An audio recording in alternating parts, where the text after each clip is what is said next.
Bitter enemies, Iran and Israel have been fighting a shadowy proxy war in Syria and beyond for years. But this low-intensity conflict is seeing more and more armed UAVs. Even the U.S. has thrown itself into the mix, including a drone strike that was launched in Syria earlier this month. The U.S. military says it killed a suspected Daesh member who was planning an attack in Europe. Just a few weeks before that, the U.S. said it retaliated against Iran-linked groups in Syria after a drone attack killed an American contractor. U.S. intelligence said the UAV strike was of Iranian origin. Earlier this month, Israel also said it shot down an Iranian drone that flew into its airspace from Syria. Just hours earlier, Israel had launched airstrikes on Iranian targets in the country. Iran has also accused Israel of using unmanned aerial vehicles to launch attacks deep inside its borders. On February the 2nd, 3 drones reportedly attacked a military site in the city of Isfahan, which Tehran blamed on Israel. And Iran said it foiled a similar drone attack in the same city earlier this month, adding the attempt didn't cause any damage. And to discuss the ongoing drone wars in and around Syria, joining me now from Washington, D.C. is Federico Borsari. He is a Leonardo Fellow at the Center for European Policy Analysis. And from Jeddah, Saudi Arabia, Mohammed Soliman. He is the Director of Strategic Technologies and Cybersecurity Program at the Middle East Institute. A warm welcome to you both, and thanks for joining me on Straight Talk. So, Federico, this year there has been an increase in the use of drones in Syria and the surrounding region. And the main culprits seem to be the U.S., Israel, and Iran. Could you walk us through what's been happening in the region lately? Yes, of course. I mean, the use of drones has been ongoing since many years now, actually. But as you said, we have seen an escalation in the past few months, especially. What we are seeing is an increase of drone strikes. Conducted especially by the U.S. against the remnants of ISIS, especially in Syria. We have had several strikes in the past few months, and I think this is the typical use of drones by the U.S. against terrorist organizations.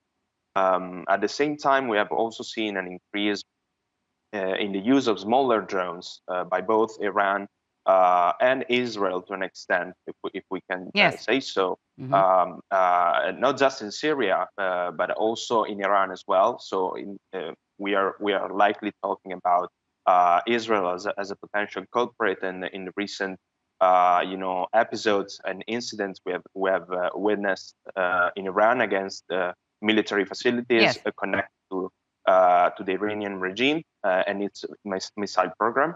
But at the same time, we have also seen that Iran is able to use,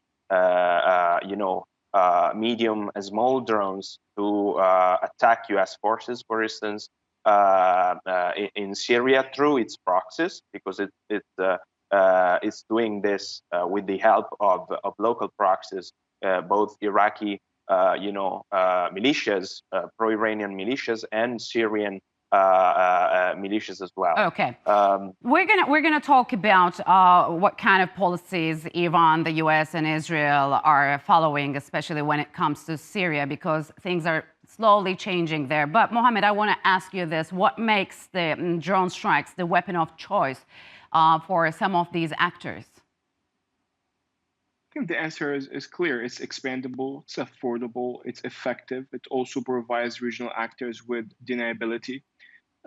On top of that, they have been proven in Libya, Syria, Nagorno-Karabakh to be a very effective weapon in changing the dynamics of conventional wars.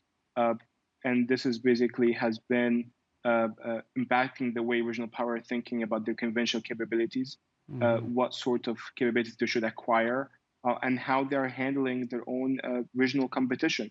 So what you're seeing is a reflection of all these new technologies introduced to the war field.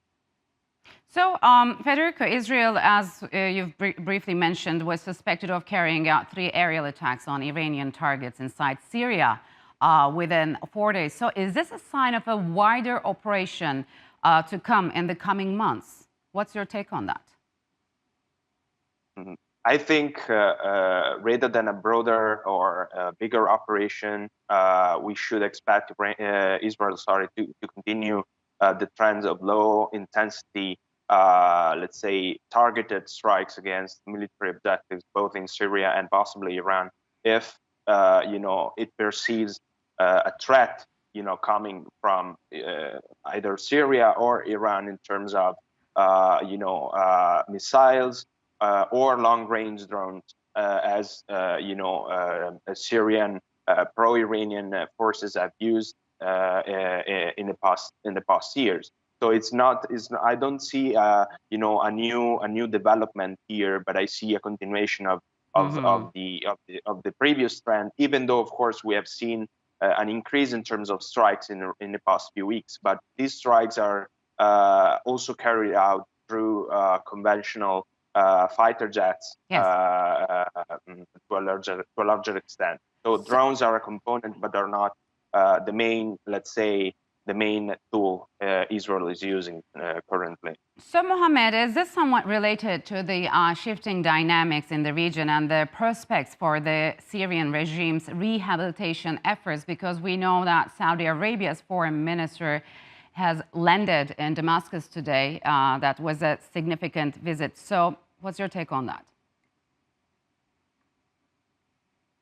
I don't really think the question of drones has to do with Syria coming back to the Arab League. I think it's a bit different here.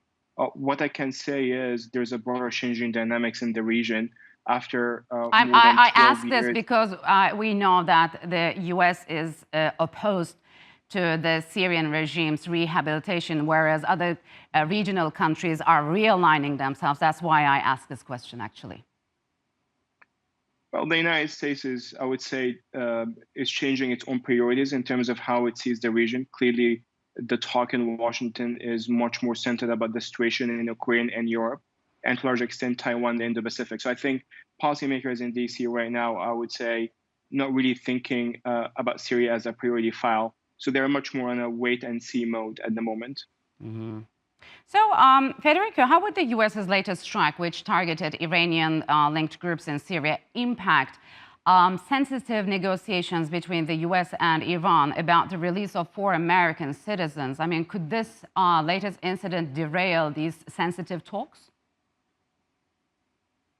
Well, we have seen actually incidents in the past, and I don't think they will be the main measure through which we should assess the feasibility of other exchanges in terms of prisoners or in terms of political negotiation. Of course, the fine line here is the extent to which these strings of episodes can become an escalation.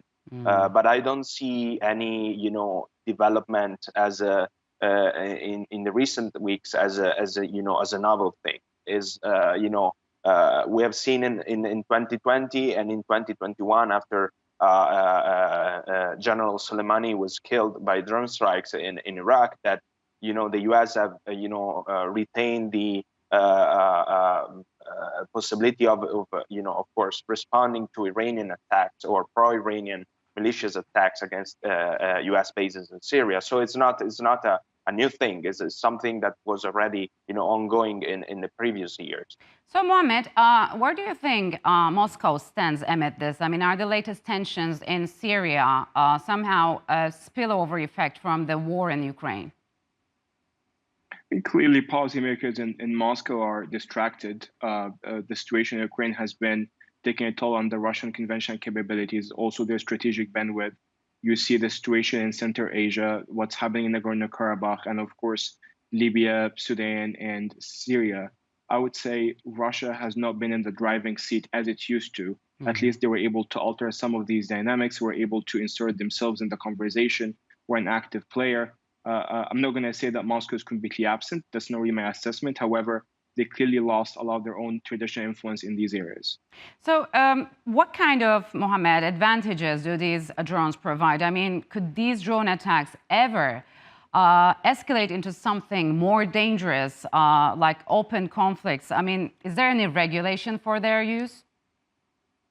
There's no clear framework for use of drones, and this is one of the biggest problems that we have. There's no clear framework, ethical framework, and on top of that, it's a very unconventional way of war, and that means it's very experimental. The first time we have had drones being introduced to the battlefield in an integrated method, that was a few years ago in the battlefield in Syria, and now they are everywhere. So I don't know what's a clear endpoint here. You might find this what we're seeing in the air might be replicating in the sea with the unmanned submarines. So you're going to have proliferation not only in the air but also in other domains, including sea. Hard to assess what's the long-term impact. I think we are seeing the impact happening in front of our eyes real time. So, Federico, are tensions likely to increase in the region in the short term? What do you think?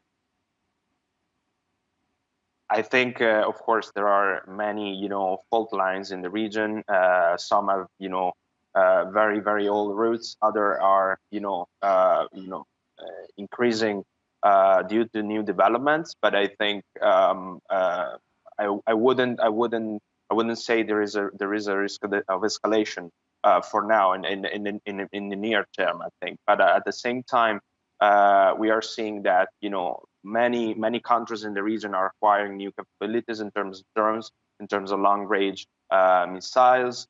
Iran, of course, is one of them, but there is also, Turkey is a major power there. So,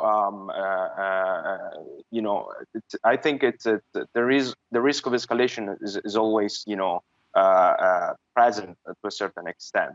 All right, gentlemen, unfortunately, we'll have to leave it here. Thank you very much for joining me on Straight Talk.